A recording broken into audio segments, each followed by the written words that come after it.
Hello, मैं अमरेंद्र कुमार। स्वागत है आपको निर्माण अड्डा में।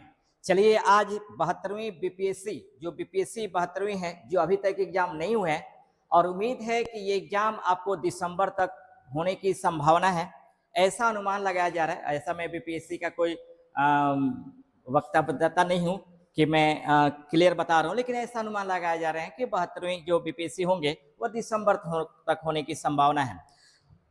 दिसंबर तक ये जितने सेट हैं, मैंने टेस्ट 1 से लेकर के लगभग मैंने दिसंबर तक के सेट मैंने कराया है और मैं प्रयास किया हूं कि जब तक एग्जाम ना हो जाए तब तक डेली 50 क्वेश्चन का डिस्कशन कराया जाए।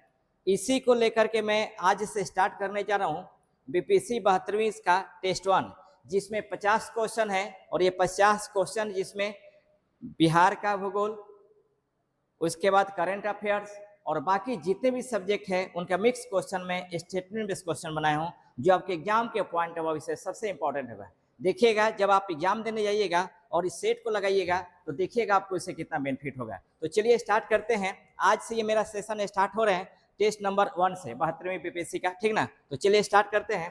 पहला नंबर प्रश्न है कि संविधान की प्रस्तावना निम्नलिखित में से किन प्रयोजनों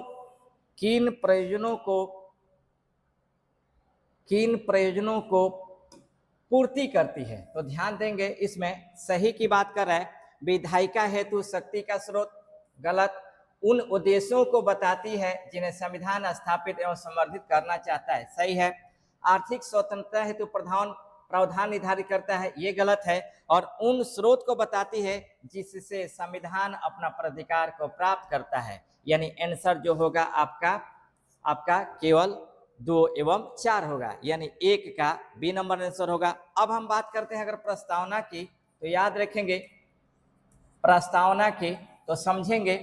प्रस्तावना या उद्देशिका के आधार को तैयार किया था पंडित जवाहरलाल नेहरू ने संविधान सभा के तीसरे बैठक में 13 दिसंबर 1946 को, और संविधान सभा द्वारा इसे स्वीकार किया गया 22 जनवरी 1947 को। अगर उद्देशिका या प्रस्तावना के प्रावधान की बात करें कि कहाँ से लिया गया, तो ये अमेरिका से लिया गया। और प्रस्तावना की भाषा की बात करें तो ये आपको लिया गया ऑस्ट्रेलिया से, है ना। प्रस्तावना में पहला और अंतिम संशोधन किया गया 42वां संविधान संशोधन 1976, जिसमें 3 शब्दों को जोड़ा गया, समाजवादी, पंथनिरपेक्ष और अखंडता को जोड़ा गया। 42वां संविधान संशोधन उद्देशिका या प्रस्तावना में किया गया पहला एवं अंतिम संशोधन था, इसके बाद कोई संशोधन नहीं किया गया, है ना।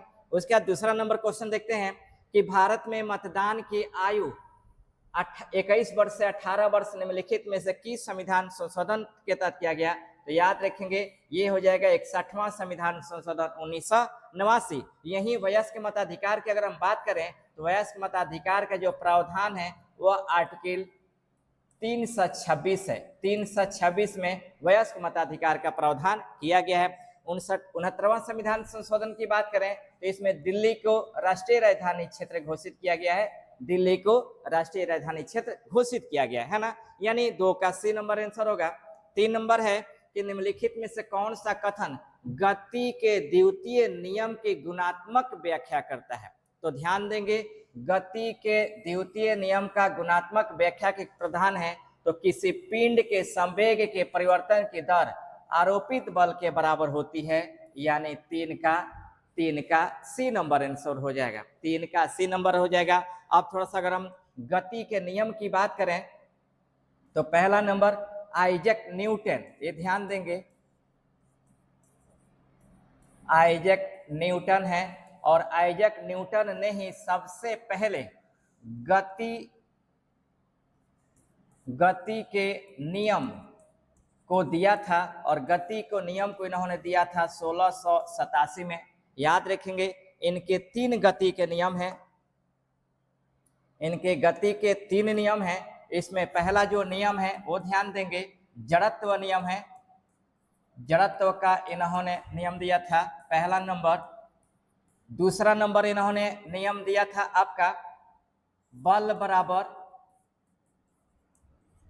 द्रव्यमान गुणे त्वरण, ये इन्होंने दिया था। और तीसरा नंबर इन्होंने दिया था आपका प्रत्येक क्रिया के विपरीत एवं विपरीत प्रतिक्रिया होती है ना। ये तीसरा नियम इन्होंने दिया था, प्रत्येक क्रिया के विपरीत एवं विपरीत प्रतिक्रिया होती है। 3 नियम दिया था। अब ध्यान देंगे, प्रश्न यहाँ पे बहुत इंपॉर्टेंट है। मैंने बताया आइजैक न्यूटन, इन्होंने गति के नियम को दिया था कब? 1687 में दिया। और कितने नियम थे? 3 नियम थे।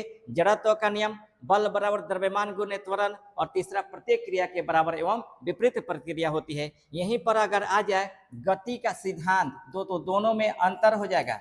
गति का सिद्धांत, तो गति का जो सिद्धांत दिया था वो आपको जे सी मैक्सवेल ने दिया था। जे सी मैक्सवेल ने दिया था। ये ध्यान देंगे, प्रश्न आ जाए कि गति का सिद्धांत किसने दिया था, तो जे सी मैक्सवेल ने दिया था। और गति का नियम किसने दिया था, तो आइजैक न्यूटन ने दिया। दोनों में अंतर होगा, तो ये ध्यान देना होगा, है ना। यानी 3 का आंसर आपको डी नंबर होगा। उसके बाद है 4 नंबर कि सूची 1 को सूची 2 से मिलाना है। आप देखेंगे इसमें समेरियम, ये आपको है लेंथेनाइड तत्व से, लेंथेनाइड तत्व से, यानी ए का 4 नंबर हो जाएगा। उसके बाद है आपका सीजियम, ये क्षार तत्व धातुएं हैं। उसके बाद हो जाएगा ऑस्मियम, ये संक्रमण तत्व हैं। और आपको उसके बाद हो जाएगा आपका निप्टेरियम, ये आपको एक्नाइट तत्व से हो जाएगा। यानी आंसर हो जाएगा आपका ए का 4, बी का 2 और सी का 1 और डी का 3। यानी आंसर हो जाएगा आपका ए, यानी 4 का आंसर आपको ए नंबर होगा। उसके बाद हम बात करते हैं आगे 5 नंबर में कि भारत में उष्णकटिबंधीय कटीले वनों के संदर्भ में निम्नलिखित में से कौन सा कथन सही है। तो ध्यान देंगे, इसमें ये 50 सेंटीमीटर से कम वर्षा वाले क्षेत्रों में पाए जाते हैं, सही है। ये झारखंड के कुछ भागों में पाए जाते हैं, ये गलत है। खेजड़ी एवं खैर इन वनों की महत्वपूर्ण पादप प्रजातियां हैं। यानी 1 एवं 3 आंसर हो जाएगा, यानी आपका 5 का डी नंबर होगा।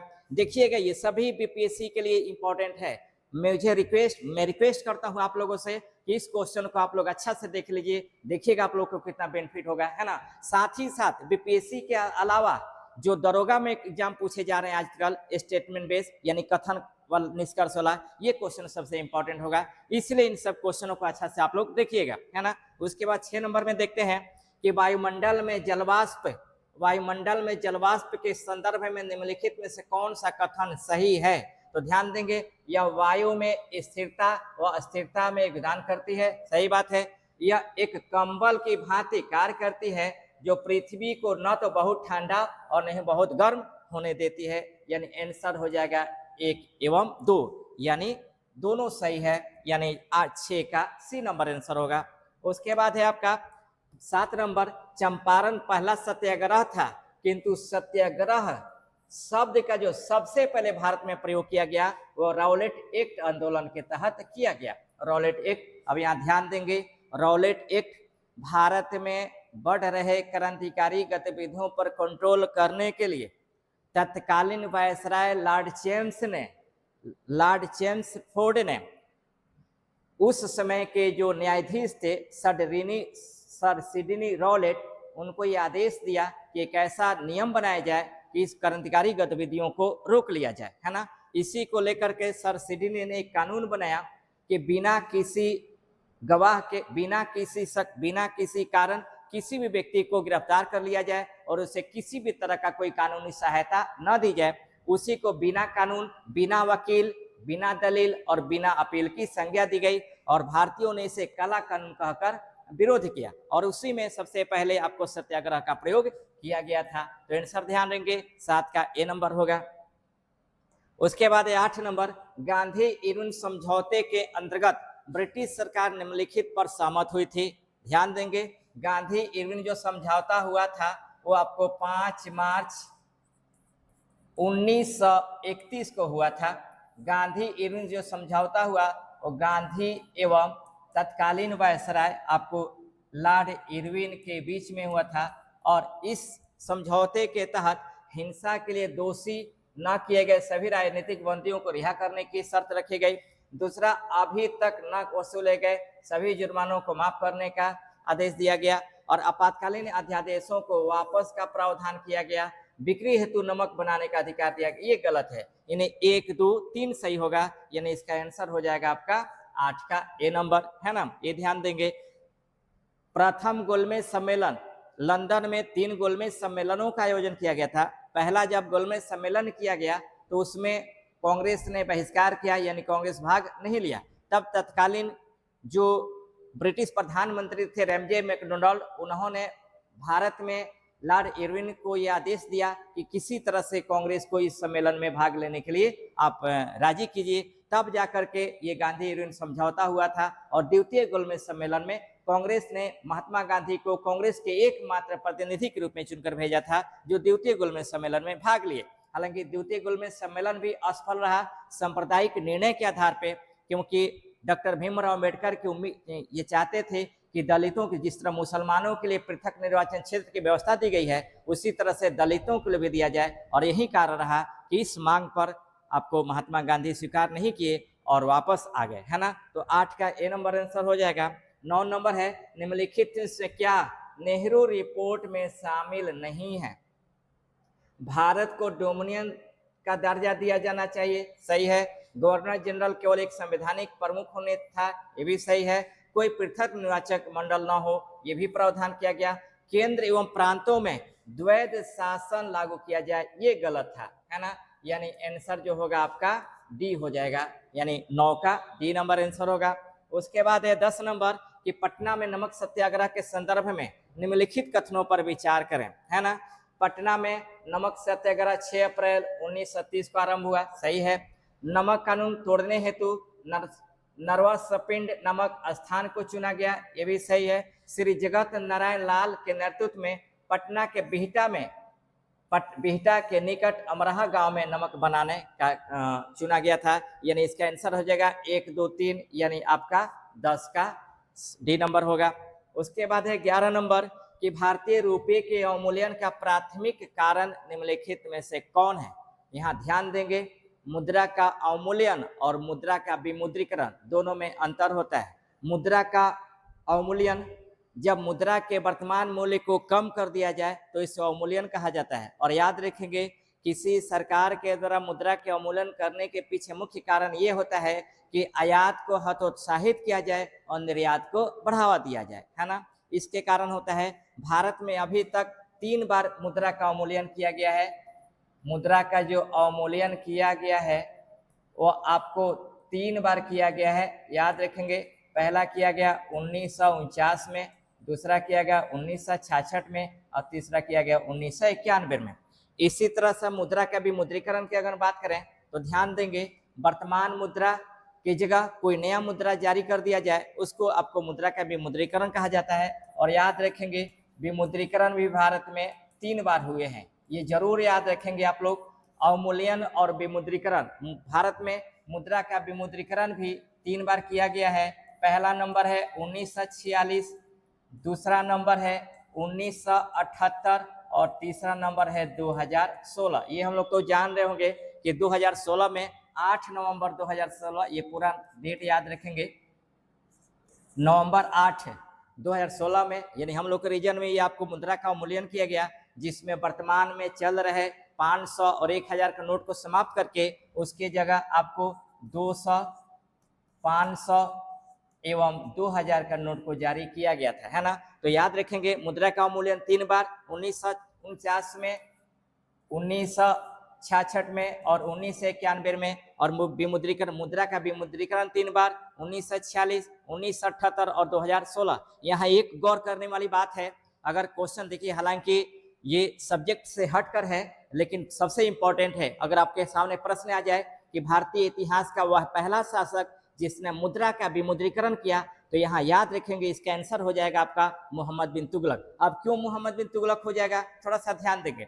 सबसे पहले सांकेतिक मुद्रा का प्रचलन, दिल्ली सल्तनत में सबसे पहले सांकेतिक मुद्रा का जो प्रचलन किया था वो आपको मोहम्मद बिन तुगलक ने किया था। इसीलिए आपको जेम्स थॉमसन ने मोहम्मद बिन तुगलक को मुद्रा व्यवस्था का राजकुमार या मनियरों का राजकुमार किया था। अब यहाँ मोहम्मद बिन तुगलक ने क्या किया था कि वर्तमान जो चांदी का सिक्का था, यानी चांदी का टंका था, उसको बंद करके उसकी जगह तांबे का जीतल यानी तांबे का सिक्का का प्रयोग शुरू कराया, जो सफल नहीं हो पाया। लेकिन यहाँ तो कह सकते हैं ना कि वर्तमान चांदी के सिक्के को बंद करके नए तांबे का सिक्के को चालू किया, तो एक सिक्के को बंद करके दूसरे सिक्के को चालू करने का मतलब हुआ कि मुद्रा का विमुद्रीकरण। इसलिए अगर क्वेश्चन आ जाए कि भारतीय के इतिहास में सबसे पहले मुद्रा का विमुद्रीकरण करने वाला शासक कौन है, तो मोहम्मद बिन तुगलक हो जाएगा, ये ध्यान देंगे। तो इसका आंसर हो जाएगा, प्रश्न है कि भारतीय रुपए के अवमूल्यन का प्राथमिक कारण निम्नलिखित में से क्या है, तो याद रखेंगे बी नंबर हो जाएगा।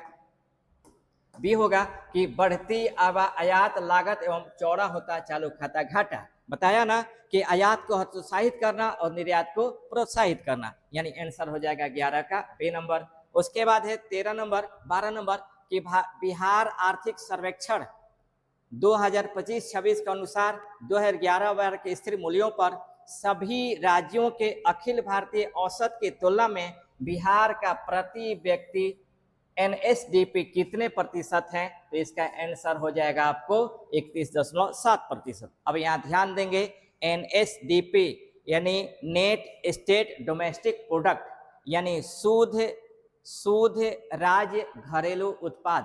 ध्यान देंगे, कह रहा है कि एनएसडीपी यानी इसका पूरा जो नाम होगा वो आपको नेशनल स्टेट डोमेस्टिक प्रोडक्ट। अब ये किसे कहते हैं, थोड़ा सा ध्यान देंगे, एनएसडीपी किसे कहते हैं? किसी राज्य के घरेलू सीमा के अंदर, किसी राज्य के एक वर्ष के अंदर उसके उत्पादित अंतिम वस्तुओं एवं सेवाओं के अंतिम मूल्यों को योग को आपको एनएसडीपी कहा जाता है। अब इसको निकाला कैसे जाते हैं, ध्यान लगे, निकालने का एक सूत्र होता है, एनएसडीपी बराबर जीएसडीपी बराबर जीएसडीपी माइनस मूल्यह्रास। ये ध्यान देंगे, ये एनएसडीपी निकालने का तरीका है, यानी सकल राज्य घरेलू उत्पाद, यानी सकल राज्य घरेलू उत्पाद में से मूल्यह्रास को जब निकाल लिया जाता है तो आपको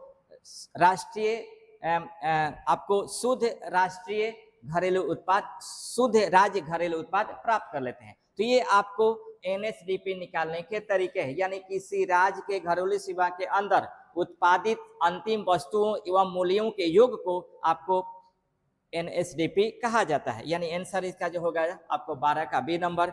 उसके बाद है आपका 13 नंबर, निम्नलिखित में से कौन सा ग्रीन बॉन्ड को सर्वोत्तम रूप में परिभाषित करता है, तो याद रखें ग्रीन बॉन्ड जो कहा जाता है वह जैविक खेती हुए तो एक सब्सिडी का साधन, यानी जो आंसर हो जाएगा 13 का डी नंबर आंसर होगा।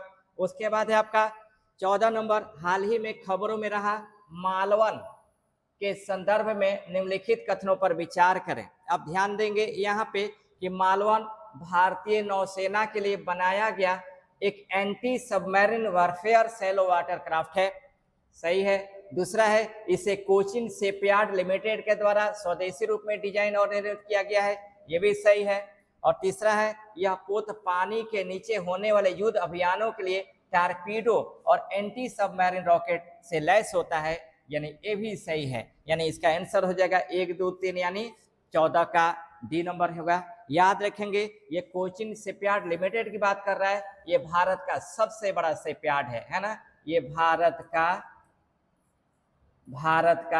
सबसे बड़ा शिपयार्ड है, ये ध्यान देंगे, सबसे बड़ा शिपयार्ड है ना। उसके बाद 15 नंबर देखते हैं कि हाल ही में खबरों में रहा त्योहार माटी नाइन मुख्य रूप से भारत के किस क्षेत्र की सांस्कृतिक विरासत से जुड़ा हुआ है, ये हो जाएगा आंसर पूर्वांचल, ये आपको पूर्वांचल से जुड़े हुए हैं, यानी 15 का बी नंबर आंसर होगा। उसके बाद 16 नंबर है कि भारत के संविधान के संबंध में निम्नलिखित में से कौन सा कथन सही है। अब यहाँ ध्यान देंगे, संविधान का कोई भी भाग किसी साधारण विधान द्वारा तब तक नहीं बदला जा सकता जब तक ऐसा करने हेतु प्राधिकृत न किया जाए, सही है। उसके बाद है, मूल विशेषताओं सहित संविधान के सभी भागों में संशोधन किया जा सकता है, नहीं, सभी भागों में संशोधन नहीं किए जा सकते। तीसरा है कि मूल अधिकारों में अनुच्छेद 367 के अंतर्गत संशोधन किया जा सकता है, ये सही है। यानी आपको 24वें संविधान संशोधन के द्वारा, याद रखेंगे, 24वें संविधान संशोधन के द्वारा भाग 3 में संशोधन करने का अधिकार दिया गया है। यानी आंसर होगा 1 एवं 3, यानी होगा 17 का ए नंबर। उसके बाद है आपका 18 नंबर, स्थानीय स्वशासन ग्रामीण और शहरी दोनों क्षेत्रों में निम्नलिखित में से किसके अंतर्गत आते हैं? तो याद रखेंगे स्थानीय स्वशासन ग्रामीण एवं शहरी क्षेत्र, ये दोनों आपको संघ सूची और राज्य सूची दोनों में आते हैं। लेकिन याद रखेंगे अंतिम निर्णय किसका होगा? केंद्र का होगा। भारतीय संविधान के अनुसूची 7 में, अनुसूची 7 में शक्तियों का बंटवारे का प्रावधान किया गया, संघ सूची, राज्य सूची एवं समवर्ती सूची। तो संघ सूची पर कानून बनाने का अधिकार केंद्र का होता है, राज्य सूची पर कानून बनाने का अधिकार राज्य को होता है, और समवर्ती सूची पे कानून बनाने का अधिकार आपको दोनों का होता है, लेकिन अंतिम निर्णय केंद्र का होता है। लेकिन ये जो बात करा स्थानीय स्वशासन ग्रामीण शहरी, ये दोनों को दिया गया, संघ सूची को भी और राज्य सूची को, लेकिन अंतिम निर्णय किसका होगा? वो केंद्र का होगा। यानी 18 का डी नंबर आंसर होगा। 19 नंबर है, स्थानीय स्वशासन ग्रामीण एवं शहरी दोनों क्षेत्रों में निम्नलिखित में से किसके अंतर्गत आता है? ये रिपीट हो गया है, ये पूरा रिपीट हो गया। 19 का डी नंबर, कोई बात नहीं। 20 नंबर प्रश्न है कि कौन से अनुच्छेद राज्यपाल के राज्य मंत्रिपरिषद के साथ संबंध से संबंधित है? तो याद रखेंगे अनुच्छेद 163, 64 एवं 67 ये आपका संबंधित है, यानी 20 का बी नंबर आंसर होगा। उसके बाद है आपका 21 नंबर, निम्नलिखित में से कौन राष्ट्रपति के प्रसाद पर्यंत अपना पद धारण करते हैं? ध्यान देंगे, राष्ट्रपति के प्रसाद पर्यंत धारण करने वाले दो लोग हैं, एक आपको महान्यायवादी और दूसरे बात राज्यों का राज्यपाल। ध्यान देंगे, ये दोनों लोग राष्ट्रपति के प्रसाद पर्यंत धारण करते हैं। राष्ट्रपति को केंद्र के अन्य अधिकारियों को नियुक्त करने का तो अधिकार है, लेकिन हटाने का अधिकार नहीं है। लेकिन दो ऐसे पद हैं जो राष्ट्रपति के प्रसाद पर्यंत अपना पद धारण करते हैं, और राष्ट्रपति जब चाहे तब इन्हें हटा सकता है। तो इसका आंसर हो जाएगा आपका भारत का महान्यायवादी, यानी 21 का बी नंबर आंसर होगा। उसके बाद है 22 नंबर, निम्नलिखित राज्यों पर विचार कीजिए, उपरोक्त में से कितने राज्यों में द्विसदनीय विधानमंडल है, बाइकैमरल विधानमंडल? अब यहाँ ध्यान देंगे, भारत के 6 राज्यों में विधानमंडल है। भारत के 6 राज्यों में आपको विधानमंडल यानी विधान परिषद ये पूछ रहा है ना, विधानमंडल मतलब जहाँ पे विधान परिषद और विधानसभा दोनों हो। तो यहाँ ध्यान देंगे, भारत के 6 राज्यों में विधान परिषद है, और जिन जिन राज्यों में विधान परिषद है वहाँ के विधानमंडलों में आपको विधान परिषद, विधानमंडल और राज्यपाल को सम्मिलित किया जाता है। तो यहाँ याद रखेंगे 6 राज्य में है, इसको याद करने का सबसे अच्छा तरीका है टू बी माजाकर। ध्यान देंगे, थोड़ा सा अलग अलग लिख देता हूँ कि थोड़ा समझने में आपको अच्छा लगेगा। मैंने बताया टू बी माजाकर। अब देखेंगे यहाँ पे 6 राज्यों में विधानमंडल है। पहला नंबर है आपका तेलंगाना, दूसरा नंबर है यूपी, तीसरा नंबर है आपका बिहार, चौथा नंबर है आपको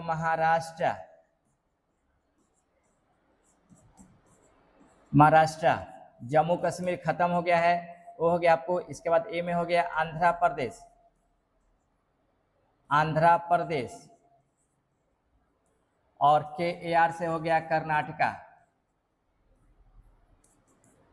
कर्नाटका। तो 6 राज्यों में आपको विधान परिषद है। अब इसे आसानी से निकाल सकते हैं, कह रहा है कि तेलंगाना, उत्तर प्रदेश, बिहार, महाराष्ट्र, आंध्र प्रदेश, कर्नाटका। अब यहाँ ध्यान देंगे कौन कौन हो गया, आंध्र प्रदेश हो गया, महाराष्ट्र हो गया, कर्नाटक हो गया और तेलंगाना हो गया। यानी आंसर हो जाएगा आपको चारों में, है ना। यानी 22 का आंसर डी। ये ट्रिक आसानी से याद रखेंगे, इस ट्रिक के आधार पे आसानी से इन विधान परिषदों को याद रखेंगे, है ना। सिंपल भाषा में टू बी माजाकर, तो टी से तेलंगाना, यू से उत्तर प्रदेश, बी से बिहार, एम से महाराष्ट्र, मध्य प्रदेश मत कर दीजिएगा, एम से महाराष्ट्र, जम्मू कश्मीर खत्म हो गया है, ए से आंध्र प्रदेश और के आर से कर्नाटक, ठीक ना। तो इस तरह से याद रखेंगे।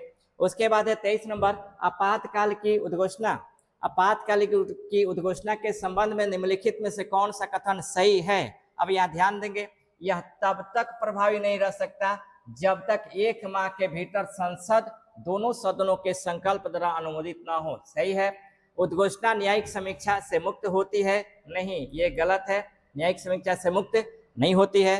तीसरा है कि यह देश के सुरक्षा को खतरा हो तो भारत राष्ट्रपति किसी समय आपातकाल की घोषणा कर सकता है। सही है। यदि लोकसभा कोई संकल्प पारित करती है तो भारत का राष्ट्रपति किसी भी समय निरसन या वापस कर सकता है, ये सही है। यानी आंसर होगा 1, 3 एवं 4, यानी आंसर हो जाएगा आपका 23 का सी। अब यहाँ ध्यान देंगे, राष्ट्रीय आपात अनुच्छेद 352 में इसके प्रावधान किया गया। पूरे आपातकाल की बात करें तो भारतीय संविधान के भाग 18 में आपातकाल के प्रावधान किए गए हैं। 3 प्रकार के आपातकाल हैं, राष्ट्रीय आपात, राष्ट्रपति शासन और वित्तीय आपात। राष्ट्रीय आपात के जो प्रावधान किए गए हैं वो अनुच्छेद 352 में किए गए हैं, जिसमें प्रावधान किया गया कि यदि राष्ट्रपति को लगता है कि भारत या उसके किसी भाग की आंतरिक सुरक्षा संकट में है तो वह राष्ट्रीय आपात की घोषणा कर सकता है। और ये 2 प्रकार के होते हैं, एक होता है आपको बाह्य आक्रमण के आधार पर और दूसरा होता है सशस्त्र विद्रोह के आधार पर, है ना। अभी बाह्य आक्रमण के आधार पर मात्र 3 बार राष्ट्रीय आपात की घोषणा की गई है और सशस्त्र विद्रोह के आधार पर 1 बार भी नहीं किए गए। हालांकि मूल संविधान में आंतरिक अशांति के आधार पर आपातकाल की घोषणा के प्रावधान किया गया, लेकिन 44वें संविधान संशोधन 1978 के तहत तत्कालीन प्रधानमंत्री मोरारजी देसाई के द्वारा सशस्त्र विद्रोह को स्थापित किया गया आंतरिक अशांति के स्थान पे। तो ये आपको याद रखना होगा। उसके बाद 24 नंबर में है कि भारत के उच्चतम न्यायालय के परामर्शी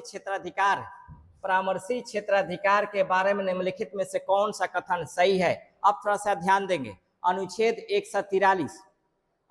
143 में राष्ट्रपति के द्वारा सर्वोच्च न्यायालय के मुख्य न्यायाधीश से किसी न्यायिक मामलों पर सलाह लेने का प्रावधान करता है। अब यहाँ ध्यान देंगे कि राष्ट्रपति को लगता है कि किसी न्यायिक मामलों पर सर्वोच्च न्यायालय के मुख्य न्यायाधीश से परामर्श लेना चाहिए, तो वह 143 के तहत परामर्शी क्षेत्राधिकारों के अंतर्गत आपको न्यायिक सलाह ले सकता है। लेकिन अब ये डिपेंड करता है कि सर्वोच्च न्यायालय के मुख्य न्यायाधीश पर कि सलाह दे अथवा न दे।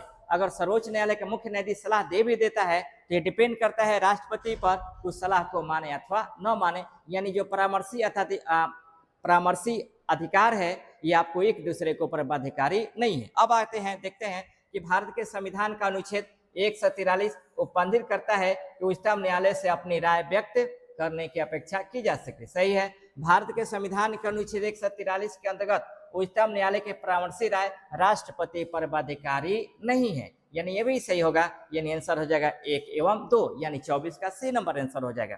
ध्यान से आप लोग पढ़िए, मैं बता दे रहा हूं कि दिखेगा डेली में 50 क्वेश्चन का एक सेट लाऊंगा और डिस्कशन करूंगा। देखिए आपको एग्जाम के पॉइंट ऑफ व्यू से सबसे इंपॉर्टेंट है और आपके एग्जाम में ज्यादा महत्वपूर्ण भूमिका निभाएंगे, ठीक है।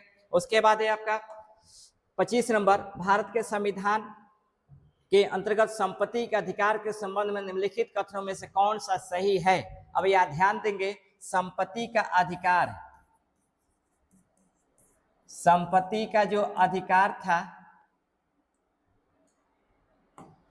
जो संपत्ति का अधिकार था मूल संविधान में, वो आपको मूल अधिकार के था, है ना। संपत्ति का अधिकार, संपत्ति का अधिकार का जो प्रावधान किया गया था वह अनुच्छेद 31 में किया गया था। और ये याद रखेंगे ये मूल संविधान में मूल अधिकार था। संपत्ति का अधिकार आपका मूल संविधान में मूल अधिकार था, लेकिन आगे चल करके 44वें संविधान संशोधन 1978 के तहत इन संपत्ति के अधिकारों को मूल अधिकारों की श्रेणी से बाहर कर इसे एक कानूनी अधिकार बना दिया गया, है ना। कानूनी अधिकार बना दिया गया अनुच्छेद 300 के खंड 1 के तहत। ये ध्यान देंगे। अब आगे पढ़ते हैं। संपत्ति का अधिकार एक मूल अधिकारों का भाग था, सही है, क्योंकि था की बात करें तो मूल अधिकारों का भाग था। दूसरा, संपत्ति के अधिकार अनुच्छेद 300 के खंड 1 के अंतर्गत एक संवैधानिक विधिक अधिकार बना दिया गया है। याद रखेंगे, संविधान संशोधन 44वां संविधान संशोधन 1978 के तहत, यानी आंसर इसका 25 का सी होगा, 1 एवं 2। उसके बाद आगे बढ़ते हैं 26 नंबर कि निम्नलिखित में से किसका तापीय चालकता गुणांक सबसे कम है। थर्मल कंडक्टिविटी कंस्टेंट जो सबसे कम है वो आपको हाइड्रोजन का होता है। किसका होता है? हाइड्रोजन का। और याद रखेंगे हाइड्रोजन का जो खोज किया था, इसका खोज किया था कैवेंडिश ने, इसका खोज किया था कैवेंडिश ने। और याद रखेंगे इसे भविष्य का ईंधन भी कहा जाता है, भविष्य का ईंधन भी कहा जाता है, ये ध्यान देंगे, है ना। तो इसका आंसर हो जाएगा आपका 26 का ए नंबर। उसके बाद आपका 27 नंबर पदार्थ के संबंध में निम्नलिखित कथनों पर विचार करें। तत्वों का सरल पदार्थों में विखंडित नहीं किया जा सकता, गलत है। किसी यौगिक संगठन परिवर्तनशील होता है, किसी यौगिक का संगठन परिवर्तनशील होता है और इसे तत्वों में विखंडित किया जा सकता है, ये सही है। तीसरा है कार्बन डाइऑक्साइड में सल्फर का विलयन एवं समभागी मिश्रण का उदाहरण है, गलत है। यानी आंसर होगा केवल 2, यानी 27 का ए नंबर आंसर हो जाएगा। उसके बाद है 28 नंबर निम्नलिखित में कौन फ्लैश मेमोरी की विशेषता नहीं है। याद रखेंगे फ्लैश मेमोरी की विशेषता यह एक परावैंगनी मिटाने योग्य प्रोग्राम योग्य रोम है, यानी आंसर हो जाएगा आपका 28 का ए नंबर, है ना, 28 का ए नंबर होगा। उसके बाद 29 नंबर प्रतिजैविक पेनिसिलिन आक्रमणकारी बैक्टीरिया को मानव कोशिकाओं को हानि पहुंचाए बिना मार सकता है। यह बैक्टीरिया के किसको लक्षित करता है? तो याद रखें सेल वाल को करता है किसे? सेल वाल को, यानी कोशिका भित्ति को। अगर ये प्रश्न आ जाए कि पेनिसिलिन का खोज किसने किया था, तो याद रखेंगे पेनिसिलिन का जो खोज किया था वो अलेक्जेंडर फ्लेमिंग ने किया था, अलेक्जेंडर फ्लेमिंग ने आपको पेनिसिलिन की खोज किया था, ये ध्यान देंगे। उसके बाद 30 नंबर देखते हैं। 30 नंबर प्रश्न है कि निम्नलिखित कथनों पर विचार करें।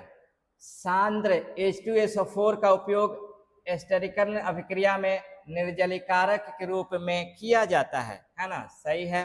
उसके बाद है साबुन का जलरागी यानी हाइड्रोफिलिक भाग तेल है और यह जल में घुल जाता है, गलत है। यह तीसरा है वनस्पति तेल को वासा में प्रयुक्त करने से निकेल, ध्यान देंगे निकेल का उपयोग उत्प्रेरक रूप में किया जाता है, यानी 3 होगा, यानी 1 एवं 3 आंसर होगा, यानी 30 का डी नंबर आंसर हो जाएगा। उसके बाद है 31 नंबर कि निम्नलिखित में से कौन सा युग्म सुमेलित नहीं है। ध्यान देंगे नाइट्रोजन 3 युग्मित इलेक्ट्रॉन है, सही है। कार्बन चतुर्संयोजी है, सही है। क्लोरीन 2 अस्थायी समस्थानिक रूप है, सही है। और हीलियम ये द्विपरमाणु गैस है, ये गलत है, यानी आंसर हो जाएगा आपका 31 का डी नंबर। उसके बाद है 32 नंबर कि निम्नलिखित में से कौन से मूल रोम यानी रूट हेयर के कार्य हैं। तो ध्यान देंगे अवशोषण हेतु सतह क्षेत्रफल को बढ़ाना, सही है। मृदा में अधिक गहराई तक प्रवेश करना, गलत है। मृदा से जल एवं खनिज लवण अवशोषित करना, सही है। और मृदा को दृढ़ता से जकड़ना, ये गलत है, यानी आंसर हो जाएगा 1 एवं 3, यानी 32 का बी नंबर आंसर होगा। उसके बाद है आपका 33 नंबर निम्नलिखित में कौन से मूल रोम के कार्य हैं। फिर आगे आपका क्वेश्चन 33 का बी नंबर रिपीट हो गया है। उसके बाद आपका 34 नंबर कि खाद्य एवं जैविक खेती के संदर्भ में निम्नलिखित कथनों पर विचार कीजिए। तो याद रखेंगे वर्मी कंपोस्ट जैविक पदार्थ एवं पोषक तत्वों से समृद्ध होता है, सही है। जैविक खेती में जैव उर्वरक एवं जैव कीटनाशक का प्रयोग नहीं किए जाते, गलत है। फसल चक्र कीटों पीड़कों एवं खरपतवार को नियंत्रण के लाभकारी होते हैं, सही है, यानी आंसर हो जाएगा 1 एवं 3, यानी 34 का बी नंबर आंसर होगा। उसके बाद है आपका 35 नंबर निम्नलिखित में कौन द बिग स्प्लैट को संदर्भित करता है। तो याद रखेंगे चंद्रमा का निर्माण, चंद्रमा के निर्माण आपको द बिग स्प्लिट को करता है। अब यहाँ ध्यान देंगे अगर हम चंद्रमा की बात करें तो पूरी इसकी कहानी सुना देते हैं, ध्यान देंगे। चंद्रमा कहानी सुनेंगे डिटेल रूप से। मैंने बताया कि चंद्रमा पृथ्वी का एकमात्र उपग्रह है और इसे जीवाश्म ग्रह के नाम से भी जाना जाता है। इसका अगर वैज्ञानिक अध्ययन की बात करें तो सेलेनोलॉजी इसका वैज्ञानिक अध्ययन कहलाता है। पृथ्वी से चंद्रमा का मात्र 57% भाग ही दिखता है। इसके अलावा अगर चंद्रमा के हम परिक्रमण और परिभ्रमण अवधि की बात करें तो याद रखेंगे 27 दिन 8 घंटा इसका है। इसके अगर औसत घनत्व की बात करें तो इसका जो औसत घनत्व है वो आपका 38 से 40 किलोमीटर है। उसके बाद आपको पृथ्वी से चंद्रमा की दूरी की बात करें तो 3,84,400 किलोमीटर है। चंद्रमा का प्रकाश पृथ्वी तक जो पहुंचता है वह 1.28 सेकेंड यानी 1.28 सेकेंड एक्यूरेट है। ऐसे सामान्य जो पूछता है 1.3 सेकेंड है। इसके अलावा इसके द्रव्यमान इसके आकार की बात करें तो पृथ्वी का आकार का 1/4 भाग है। द्रव्यमान की बात करें तो चंद्रमा का द्रव्यमान पृथ्वी के द्रव्यमान का 1/81 भाग है। और आपको गुरुत्वाकर्षण शक्ति की बात करें तो आपको याद रखेंगे पृथ्वी के गुरुत्वाकर्षण शक्ति का 1/6 भाग है ना। चंद्रमा पर इसी सबसे जो ऊंची पर्वत चोटी है वह लेबनिज पर्वत है। और यहाँ पे असल खंड में पाया गया जो सागर है वो आपको फुहार सागर है, जिसे मेयर इम्ब्रियम सागर के नाम से भी जाना जाता है। तो इतना जानना होगा इसमें।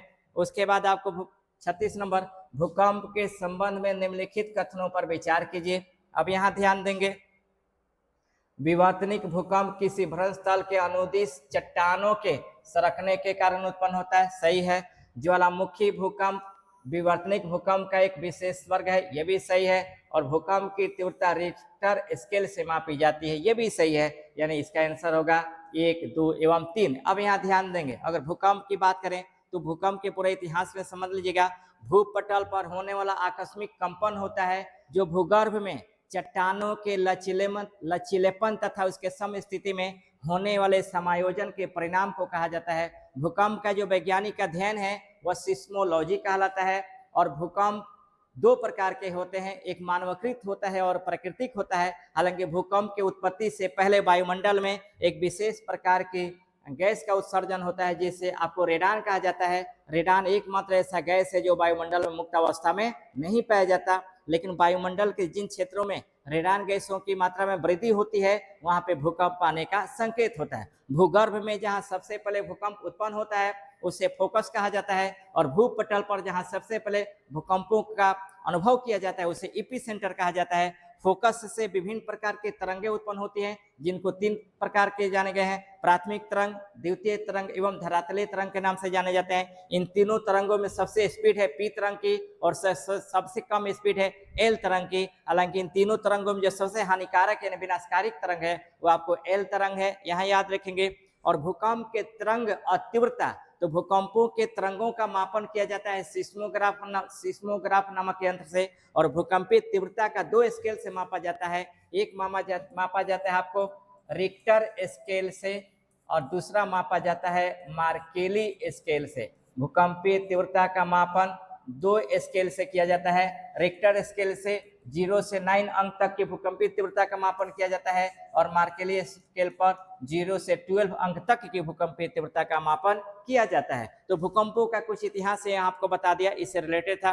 फिर आगे बढ़ते हैं 37 नंबर कि कायांतरित चट्टानों के संबंध में निम्नलिखित कथनों पर विचार करें। ध्यान देंगे, ये मूल खनिजों के पुनर्क्रिस्टलन एवं पुनर्संगठन से गुजरती है, सही बात है। वर्णन एवं पटन यानी फोलिएशन एंड बॉन्डिंग इन चट्टानों से संबंध में, ये सही है। और नाइसोसाइड और साइनाइड इन चट्टानों का उदाहरण है, ये गलत है। यानी आंसर हो जाएगा 1 एवं 2, यानी 37 का ए नंबर आंसर होगा। उसके बाद 38 नंबर, निम्नलिखित कथनों पर विचार करें। अपक्षय इन वेथरिंग के परिणाम स्वरूप चट्टानों के यांत्रिक विखंडन और रासायनिक अपघटन होता है, सही बात है। दूसरा है अपक्षय भूगर्भिक एवं भूआकृतिक प्रकृतियों द्वारा नियंत्रित होता है किंतु जलवायु वर्गों से स्वतंत्र होता है। यहाँ ध्यान देंगे ये सही नहीं है, यानी एक सही है और दूसरा सही नहीं है, यानी आंसर हो जाएगा आपका सी नंबर। कथन 1 सही है किंतु कथन 2 सही नहीं है, यानी 38 का सी नंबर होगा। उसके बाद है 39 नंबर, प्राचीन भारतीय इतिहास के निम्नलिखित कथनों पर विचार करें। करसापड़ एक स्वर्ण सिक्का था, गलत है। चांदी एवं तांबा का सिक्का था। करसापड़ क्या था? चांदी एवं तांबा का सिक्का था, और ये आपको अस्थायी रूप से इसका प्रचलन हुआ मौर्य काल में। ये ध्यान देंगे, मौर्य काल में। हालांकि अगर ऐसे पूछे कि भारत में सबसे पहले करसापड़ सिक्का का प्रचलन कब हुआ, तो 6ठी शताब्दी ईसा पूर्व में प्रारंभ हो गया था। 6ठी शताब्दी ईसा पूर्व में प्रारंभ हो गया, लेकिन अस्थायी रूप जो आया वो मौर्य काल में आया। तो ये आपका गलत है। कमल एवं वृषभ बुध के जन्म के प्रतीक थे, सही है। जैन सिद्धांत के 12 अंगों का संकलन पाटलिपुत्र में किया गया प्रथम जैन संगीति के तहत। और चौथा है कि अजंता की गुफा 17 को चित्र दीर्घा के नाम से जाना जाता है, यानी ये सही है। यानी 2, 3 आपको 2, 3 एवं 4 आंसर होगा, यानी आपका 39 का सही नंबर होगा। उसके बाद है 40 नंबर कि 1801 में अवध पर थोपी गई सहायक संधि के संबंध में निम्नलिखित कथनों पर विचार कीजिए। यह प्रणाली लॉर्ड वेलेस्ली ने 1798 में तैयार की, सही है। उसके बाद नवाब को अपनी सैन्य शक्ति भंग करनी पड़ी, राज्य में ब्रिटिश सैनिकों को तैयारी करनी पड़ी, ये आपका सही है। ब्रिटिश टुकड़ी के रख रखाव का ईस्ट इंडिया कंपनी ने वहन किया, ये गलत है, यानी आंसर हो जाएगा 1 एवं प्रश्नकार है कि दिए गए कथन कौन सा सही है, तो 1 एवं 2 हो जाएगा, यानी आंसर हो जाएगा आपका 1 एवं 2। अब यहाँ थोड़ा सा ध्यान देंगे, सहायक संधि की अगर बात करें तो थोड़ा सा इतिहास में आप लोग समझेंगे। सहायक संधि की अगर बात करें, पहला नंबर पॉइंट, भारत में सबसे पहले एक सहायक संधि को किसने लागू किया, तो पुर्तगाली गवर्नर डुप्ले ने लागू किया। भारत में सबसे पहले एक सहायक संधि लागू किया था पुर्तगाली गवर्नर डुप्ले ने। लेकिन भारत में जो अस्थायी सहायक संधि जो लागू किया वह British governor general Lord Wellesley ने। तो यहाँ अगर प्रश्न 2 तरह से पूछे जाएंगे। पहला प्रश्न पूछा जाएगा कि भारत में सबसे पहले सहायक संधि को किसने लागू किया, तो डुप्ले ने। लेकिन अगर ये पूछा जाएगा कि ब्रिटिश भारत में सबसे पहले सहायक संधि किसने लागू किया, तो लॉर्ड वेलेस्ली ने ये लागू किया सहायक संधि 1798 में। ये ध्यान देंगे, 1798 में ये सहायक संधि को लागू किया था। अब यहाँ प्रश्न आता है कि सहायक संधि को स्वीकार करने वाले प्रमुख राज्य कौन कौन है ना। तो यहाँ एक ट्रिक याद रखेंगे आपको, HMTAPBS, ये आपको सहायक संधि स्वीकार करने वाले प्रमुख राज्य हैं। आपको एच से आपको हैदराबाद या निजाम, यानी यहाँ के शासक को निजाम कहा जाता है। तो प्रश्न ये भी पूछता है कि सबसे पहले किस शासक ने सहायक संधि को स्वीकार किया, तो निजाम ने, यह राज्य पूछेगा तो हैदराबाद। उसके बाद मैसूर, तंजौर, उसके बाद अवध, उसके बाद पेशवा, उसके बाद भोसले,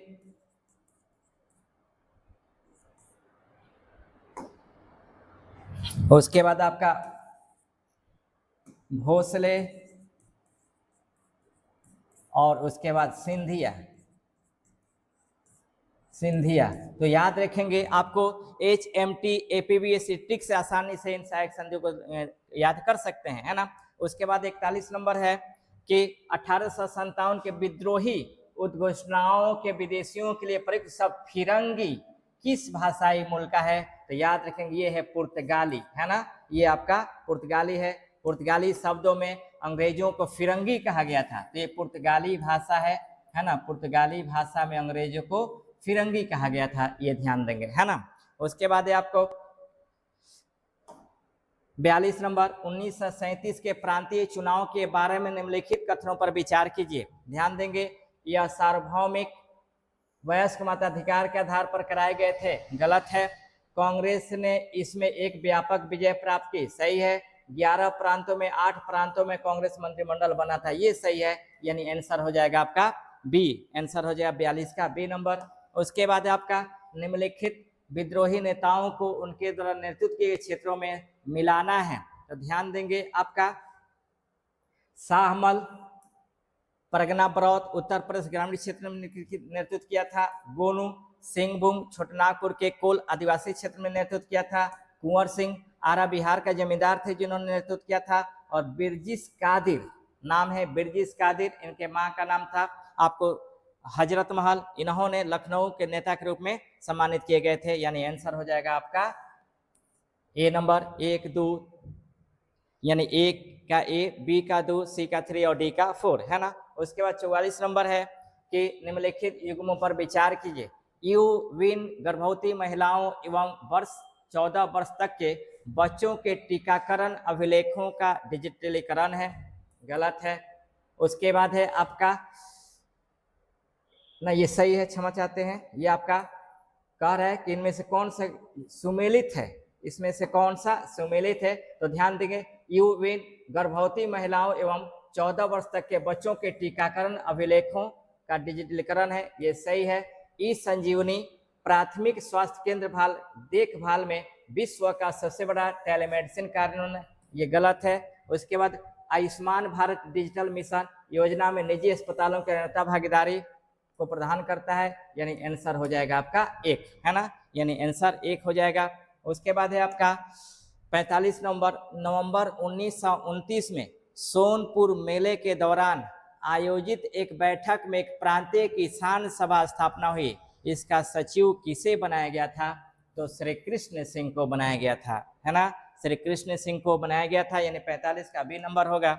46 से निम्नलिखित में से कौन सी झील बिहार का पहला सामुदायिक रिजर्व घोषित किया गया है?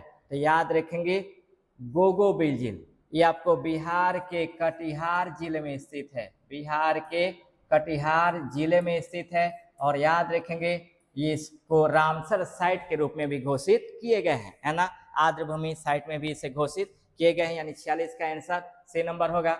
उसके बाद है आपका बिहार आर्थिक सर्वेक्षण 2025-26 के अनुसार राज्यों में इंटरनेट घनत्व कवरेज कितना प्रतिशत है? तो इंटरनेट घनत्व जो प्रतिशत है आपका 43.10% है, यानी आपका 47 का सी नंबर होगा। 48 से अंतर्राष्ट्रीय रिपोर्ट को उन्हें प्रकाशित करने वाले संगठन को सम्मिलित कीजिए कि कौन किसको सम्मिलित करता है? तो global financial stability report IMF जारी करता है, सही है, IMF इसको जारी करता है, ये सही है। दूसरा है वर्ल्ड डेवलपमेंट रिपोर्ट विश्व बैंक के द्वारा जारी किया जाता है, ग्लोबल रिस्क रिपोर्ट विश्व आर्थिक मंच के द्वारा जारी किया जाता है, और मानव विकास रिपोर्ट UNDP के द्वारा जारी किया जाता है, यानी इसका आंसर हो जाएगा चारों। अब देखेंगे IMF की अगर बात करते हैं तो IMF की जो स्थापना हुई थी वो 1945 में हुई थी, और इसका जो मुख्यालय है वो वाशिंगटन DC में है, वाशिंगटन DC में है। विश्व बैंक की जो स्थापना हुई थी वो स्थापना हुई थी 1944 में, और कार्य प्रारंभ किया था 1946 में, और इसका भी मुख्यालय है आपका वाशिंगटन DC में है। विश्व आर्थिक मंच की जो स्थापना हुई थी वो 1971 में हुई थी, और इसका जो मुख्यालय है वह जिनेवा में है, UNDP की अगर बात करें तो UNDP की जो स्थापना हुई थी वह 1965 में हुई थी, और इसका जो मुख्यालय है वो आपका न्यूयॉर्क में है, इसका जो मुख्यालय है वह न्यूयॉर्क में है। तो इस तरह से हमें इसकी स्थापना और हेडक्वार्टर को भी देख सकते हैं, है ना। फिर आगे बढ़ते हैं 49 नंबर, 28 फरवरी 2026 को केंद्रीय पर्यावरण मंत्री ने कुनू राष्ट्रीय उद्यानों में 9 चीते छोड़े, ये चीते कहाँ से लाए गए थे? ध्यान देंगे 28 फरवरी 2026 की बात करता है, इसके पहले भी आपको 4 चीते लाए गए थे। जो पहले 4 चीते 2022-23 में लाए गए थे वह नामीबिया से लाया गया था, नामीबिया से लाया गया था। तो क्वेश्चन पे ध्यान देंगे, पहले वाला नहीं है ये, वर्तमान जो चीते मर गए तब दोबारा चीते लाए गए। कितने लाए गए थे? आपको 9 चीते लाए गए, और ये लाए गए कहाँ से? बोत्सवाना से, है ना, बोत्सवाना से, यानी 49 का डी नंबर आंसर होगा।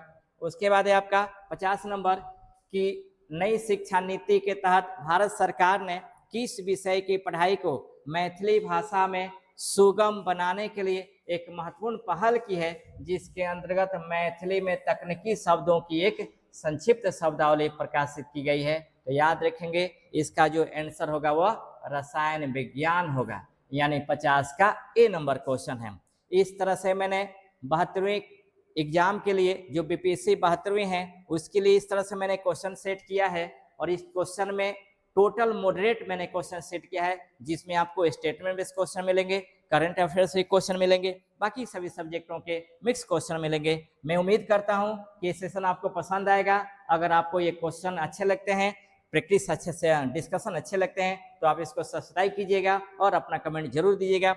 नेक्स्ट में हालांकि ये क्वेश्चन सेट प्रैक्टिस में डेली कराऊंगा 50 क्वेश्चन का, ये पहला सेट था।